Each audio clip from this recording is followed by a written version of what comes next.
नमस्कार बच्चों, वैदिक हिंदी चैनल में आपका स्वागत है।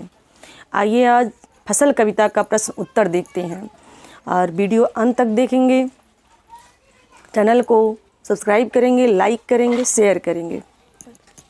आइए देखते हैं, कवि के अनुसार फसल क्या है।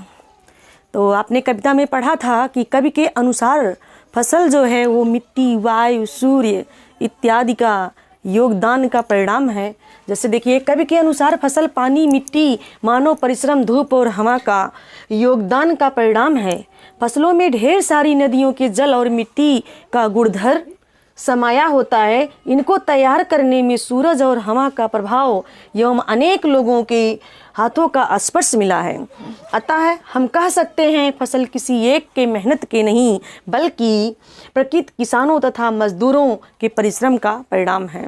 दूसरा क्वेश्चन, कविता में फसल उपजाने के लिए आवश्यक तत्वों की बात कही गई है। वे आवश्यक तत्व कौन कौन से हैं? तो उत्तर है, कविता में जिन आवश्यक तत्वों की बात कही गई है वे आवश्यक तत्व मिट्टी, सूरज की धूप, हवा जैसे जो है तत्व हैं। प्रकृति का भी महत्व है। अगला क्वेश्चन है, फसल को हाथों की स्पर्श की गरिमा और महिमा कहकर कवि क्या व्यक्त करना चाहता है?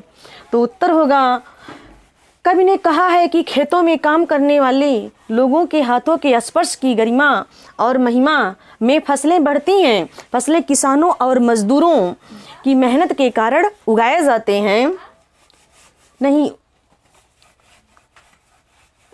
थोड़ा सा यहाँ देखिए उल्टा हो गया। कवि का कहना है कि अगर किसान और मजदूर खेतों में परिश्रम ना करें तो फसल नहीं उगाई जा सकती। उन्होंने फसल उगाने के लिए किसानों और मजदूरों की प्रशंसा की है।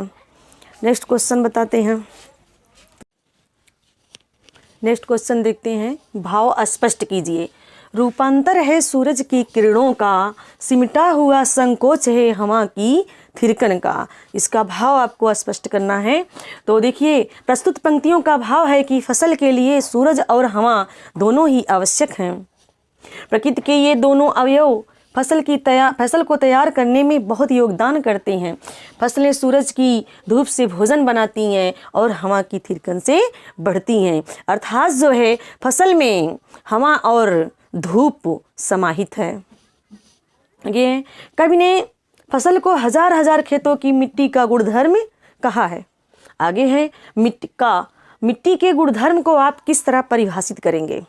तो किसी भी फसल के लिए उपजाऊ मिट्टी के पोषक तत्व ही फसल को तैयार करते हैं, क्योंकि मिट्टी जितनी उपजाऊ होगी फसल भी उतनी अच्छी होगी। तो आप कह सकते हैं, जैसे हमारे यहाँ अलग अलग क्षेत्र में अलग अलग तरह की मिट्टियाँ पाई जाती हैं। जैसे कहीं काली मिट्टी पाई जाती है, कहीं दोमट पाई जाती है, कहीं संदली खुशबूदार मिट्टी पाई जाती है, कहीं भूरी मिट्टी अर्थात बलुआ मिट्टी पाई जाती है। तो हम तरह तरह की मिट्टियों में और अलग अलग क्षेत्र में अलग अलग प्रकार के अनाज उत्पन्न करते हैं। कहीं पर दलहन तिलहन उत्पन्न होता है और कहीं पर गन्ना की खेती ज़्यादा होती है। कहीं पर जैसे काली मिट्टी है तो कपास की खेती उत्पन्न होती है, पैदा की जाती है, उगाई जाती है। जैसे आप असम में चले जाएंगे तो वहाँ पर चाय की खेती होती है। केरल में चले जाएंगे वहाँ पर मसालों की खेती होती है। तो आप इस तरह प्रभावित कर सकते हैं अलग अलग क्षेत्र के मिट्टियों का गुणधर्म। अगला है, वर्तमान जीवन शैली मिट्टी के गुणधर्म को किस तरह प्रभावित करती है?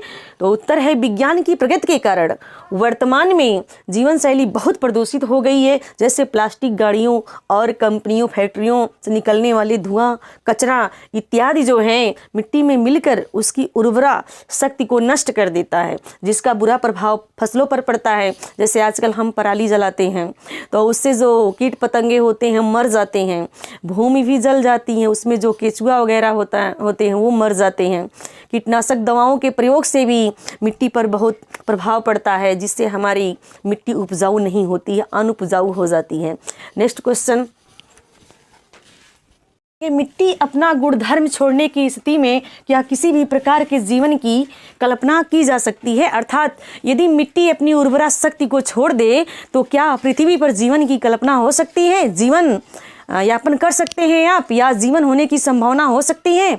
तो उत्तर है मिट्टी का अपना गुण धर्म छोड़ने पर किसी भी प्रकार की जीवन की संभावना नहीं की जा सकती है, कल्पना नहीं की जा सकती है। यदि मिट्टी ही अपना मूल गुण धर्म छोड़ दे, उर्वरा शक्ति छोड़ दे, विशेषता अपनी छोड़ दे, तो पूरी धरती की रचना ही बदल जाएगी। पूरी धरती से सारे पेड़ पौधे और फसलें समाप्त हो जाएंगी। फिर इनके अभाव में जीवन की कल्पना नहीं की जा सकती, अर्थात यहाँ पर जीवन ही नहीं होगा। जब धरती में बीज अंकुरित नहीं होंगे तो कोई भी प्राणी खाएगा क्या? आगे है मिट्टी के गुणधर्म को पोषित करने में हमारी क्या भूमिका हो सकती है? तो मिट्टी के गुणधर्म को पोषित करने में हमारी अनेक भूमिका हो सकती है। हम अनेक भूमिका निभा सकते हैं। जैसे मिट्टी के गुणधर्म को पोषित करने में हमारी महत्वपूर्ण भूमिका होती है, हम अधिक से अधिक पेड़ लगाएं, अधिक से अधिक पेड़ लगा सकते हैं, जिससे मिट्टी का कटाव रुकेगा और हमारी मिट्टी उपजाऊ होगी। और जैविक खाद का प्रयोग करके हम मिट्टी की शक्ति को बढ़ा सकते हैं। प्लास्टिक इत्यादि का हम सेवन ना करें, पॉलीथीन वगैरह को हम खेतों में ना फेंकें। धन्यवाद। जय हिंद, जय हिंदी।